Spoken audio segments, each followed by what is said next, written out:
Bonjour à tous. Aujourd'hui, nous allons lire ensemble Megamindy et le docteur Follerer.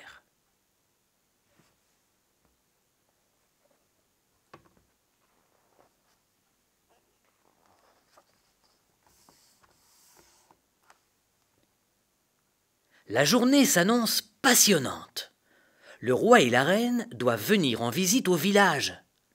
Marie, Tommy et le commissaire sont chargés de s'assurer que tout se passe bien pour l'arrivée du couple royal, à 3 heures pile. Brrr, Marie est très énervée et un peu inquiète, car où a bien pu passer le commissaire, lui toujours si ponctuel? Cela ne lui ressemble pas, et encore moins un jour de visite officielle du roi. Marie décroche le téléphone et appelle le commissaire. Dring, dring. Le commissaire se réveille en sursaut. Ah, allô? Oh, bonjour, c'est Marie. Fontaine? Quelle heure est-il donc? Demande le commissaire. Ça, Marie n'en sait rien. La pendule accrochée au mur du bureau de police a disparu. Le commissaire saute de son lit. Il a oublié de se réveiller. Son réveil, habituellement posé sur le petit meuble près de son lit, a tout simplement disparu. Le commissaire se dépêche de rejoindre le bureau de police.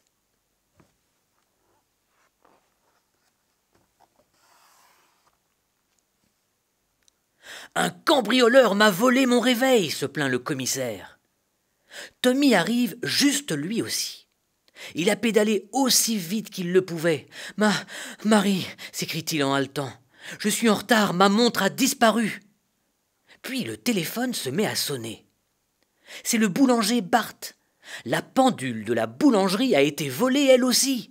Et du coup, il a oublié de sortir le pain du four. Tout est brûlé, gémit le boulanger Bart. Même les gâteaux sont noirs. Dring, dring. Le directeur de l'école appelle lui aussi la police. Quelqu'un a saboté la cloche de l'école, se plaint-il. La cloche ne sonne plus à l'heure. L'école commence en retard, les cours durent trop longtemps, les récréations sont trop courtes, trouvez-moi le coupable. Puis c'est le tour du chef de gare. Aidez-nous, les pendules de la gare ont été dérobées. Les trains démarrent tous en même temps. 2 d'entre eux ont déjà eu un accident. Le commissaire commence à s'inquiéter. Que se passe-t-il donc? C'est une maison de fous. Et la visite royale prévue pour 3 heures?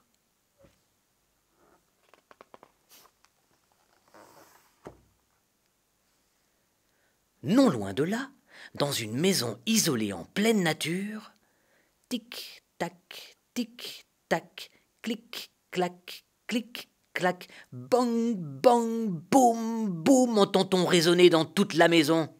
Hé hé hé, ricane un étrange bonhomme. L'horloge ne tinte nulle part comme à la maison. C'est le docteur Follerer. Il traficote une petite montre de poche et regardez, toutes les aiguilles des pendules de la maison se mettent à tourner de gauche à droite, puis de droite à gauche. Hi hi hi, ricane-t-il de nouveau. Le docteur Follerer dérègle le temps. Le docteur Follerer vole le temps. Il appuie alors sur un petit bouton de la montre à gousset. D'étranges rayons s'élèvent de la montre en zigzagant et entourent le docteur Follerer. On dirait qu'il est maintenant dans une énorme bulle de rayons. C'est une bulle hors temps. Dans une telle bulle, le temps est suspendu, sauf pour le docteur Follerer. « C'est le moment de passer à l'action » murmure-t-il. « Il n'y a pas une minute à perdre, j'ai exactement une demi-heure. »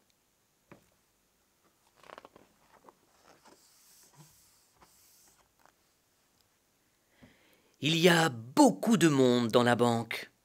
Tout d'un coup, zouf, la porte s'ouvre à la volée. Le docteur Follerer entre en trombe dans la banque. Les clients en demeurent figés sur place.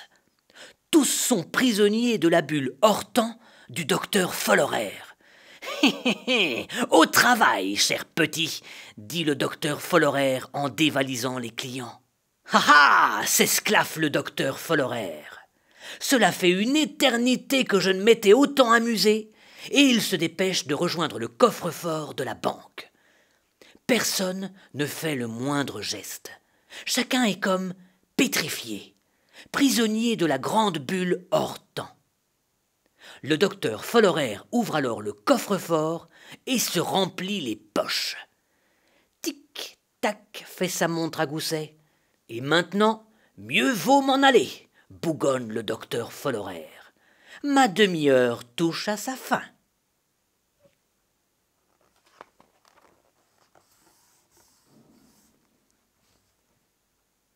Après avoir soigneusement vidé le coffre, le docteur Follerer prend la poudre d'escampette. Juste à temps. Chacun reprend vie doucement. Les clients ne comprennent rien à ce qui leur est arrivé. « Hein ? Où est donc passé mon billet de 100 € » questionne une dame dévalisée. « Le coffre-fort est vide » hurle un homme derrière le guichet. Le docteur Follerer sort de la banque en courant. Paf ! Et se cogne contre Marie, qui arrive en vélo. « Hors de mon chemin !» s'écrie le docteur Follerer avec colère. « Mon temps est précieux !»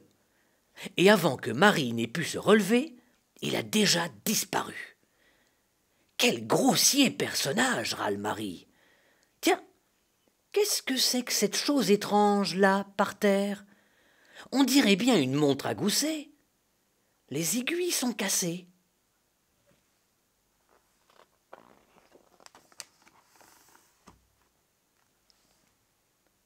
« Je n'ai jamais vu de montre avec des aiguilles aussi étranges, » se dit Marie. « Je vais la montrer à papy. Peut-être qu'il pourra la réparer. Mais vite, car le roi et la reine ne vont plus tarder à arriver. » Et Marie, le commissaire et Tommy doivent alors s'assurer que tout se passe bien. « réfléchit papy en observant la montre. « C'est une montre très spéciale, Marie. »« Blip, dit Blip. Ce n'est pas une montre, c'est un appareil à voler le temps, Blip. »« En effet, dit papy, un appareil à voler le temps. » L'appareil à voler le temps vole les minutes de tous les horloges, minuteries, montres, pendules et réveils se trouvant à proximité.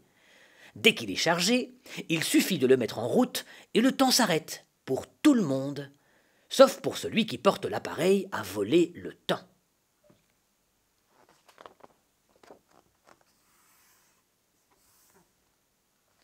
« Je comprends tout !» s'exclame Marie.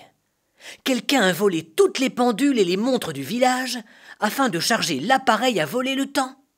Et après ça, le voleur a cambriolé la banque. »« Blip, dit Blip, je vois une nouvelle bulle hors temps, rue du Musée, numéro 30. » Marie sursaute. « La rue du Musée, c'est la rue où est situé le musée. Et c'est là que le roi et la reine ne vont plus tarder à arriver. Blip, c'est l'heure de Méga Mindy. 3, 2, 1. J'ai perdu mon appareil à voler le temps, mais ce n'est pas grave, grimace le docteur Follerer. J'avais heureusement une seconde montre de poche magique. Le méchant voleur de temps se tient maintenant dans la foule. Tout le monde attend le grand moment, l'arrivée du roi et de la reine. Ils ne vont plus tarder à inaugurer le nouveau musée. Poum, pam, boum, boum, boum. Une fanfare joue un air entraînant. Le docteur Follerer se frotte les mains.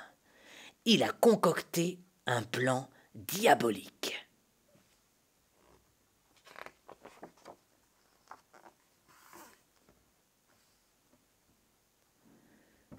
Poussez-vous! Laissez passer! Le commissaire Migraine repousse la foule sur les côtés. Il cherche de l'air. Tommy arrive lui aussi. Tout d'un coup, des cris joyeux s'élèvent. Des centaines de petits drapeaux s'agitent dans les airs. Un long véhicule luxueux fend doucement la foule. « Vive le roi! Vive la reine !» s'exclame une petite dame élégante. Le docteur Follerer respire un grand coup.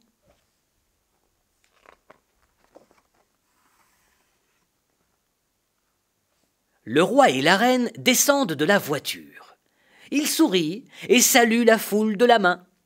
La fanfare s'époumonne autant que faire se peut. Les flashs crépitent. Maintenant, se dit le docteur Follerer, et il appuie sur le petit bouton de sa montre à gousset. Des rayons zigzaguent dans l'air et se rassemblent autour du docteur Follerer. Et voilà! Tout le monde est enfermé dans une bulle géante. Les gens sont comme paralysés. Le docteur Follerer se dirige tout droit sur le couple royal. Juste ciel! Il s'empare du collier scintillant et du sac à main de la reine, et la montre en or du roi. Puis, il se précipite dans le musée.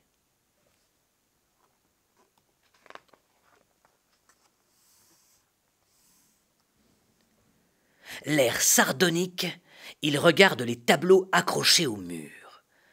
De quelle œuvre va-t-il bien pouvoir s'emparer? Ce ne sont pas les gardiens qui risquent de l'en empêcher.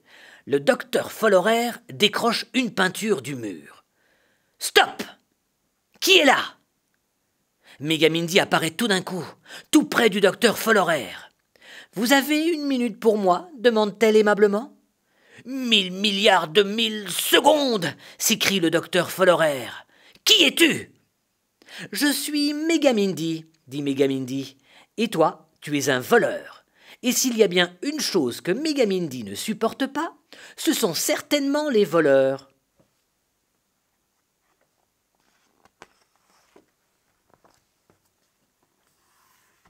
« Ce n'est pas possible, marmonne le docteur Follerer. Tu dois être pétrifié. Comment est-ce... » « Moi aussi, j'ai un petit jouet de ce genre, dit Megamindy, en lui montrant la vieille montre à gousset qui continue des tic-tac. Paf! D'un coup de pied rapide comme l'éclair, Megamindy envoie valser la montre de poche du docteur Follerer dans les airs.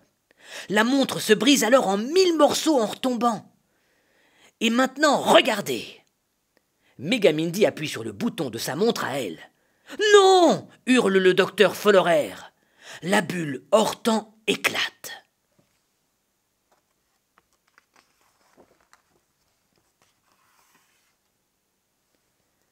Les gardiens se réveillent. « Là, un voleur! Cet homme vient de voler un tableau! Attrapez-le !» Et les gardiens se jettent sur le docteur Follerer. Le commissaire Migraine se dépêche, lui aussi, de venir leur prêter main forte, et passe les menottes aux méchants voleurs de temps. Le jour suivant, l'affaire est dans tous les journaux. Le commissaire Migraine arrête le voleur de pendules et sauve la visite du roi et de la reine. Le commissaire rayonne de fierté. « Fontaine, va m'acheter un sac de bonbons en récompense, veux-tu » Mais Marie ne l'entend pas. Elle est en train d'écrire dans son journal intime et rêve en regardant la pendule qui est de nouveau accrochée au mur. Mon cher journal, tout à l'heure, à midi, je dois aller manger une pizza avec Tommy. S'il voulait bien m'embrasser. Quelqu'un pourrait-il faire en sorte que le temps s'arrête, s'il te plaît? Fin. C'était l'histoire de Megamindy et le docteur Follerer. J'espère que cette histoire vous a plu. À très bientôt pour un nouvel épisode et une nouvelle lecture ensemble.